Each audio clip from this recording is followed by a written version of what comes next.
বর্তমানে এখন আমার হাতে আছে একটা সিলভার নর।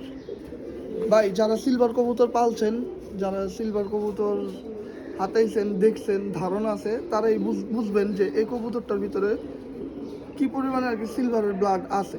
হ্যাঁ, এই যে কবুতরের চোখ,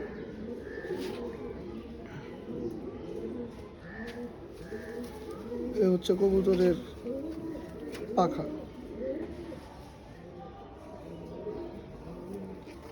এ হচ্ছে পা।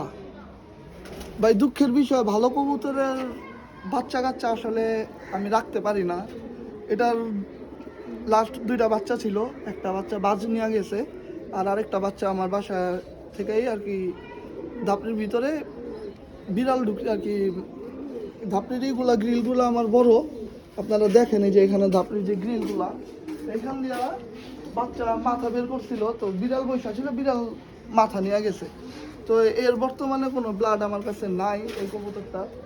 আর বর্তমানে এটার ডিম জমে না বলতে আমি 2-3 বার থরে দিয়েছিলাম, ডিম জমে নাই। তো আমি যাদের কবুতরটা ভালো লাগবে, যদি ভাই আমি গ্যারান্টি দিয়ে বলতে পারবো না যে হ্যাঁ ভাই এটা ডিম বাচ্চা জমবেই। যদি কেউ পছন্দ হয় নিতে পারেন, কিন্তু ডিম বাচ্চার গ্যারান্টি আমি দিতে পারবো না। যদি আপনার কপাল ভালো থাকে অবশ্যই আপনি এটা ডিম বাচ্চা জমবে, কিন্তু আমি গ্যারান্টি দিব না যে এই কবুতরের ডিম বাচ্চা 100% জমবে, বা আমি ডিম বাচ্চা করছি। হয়তো অনেকদিন রেস্ট দিয়ে আবার থরে দিলে ডিম জমতেও পারে।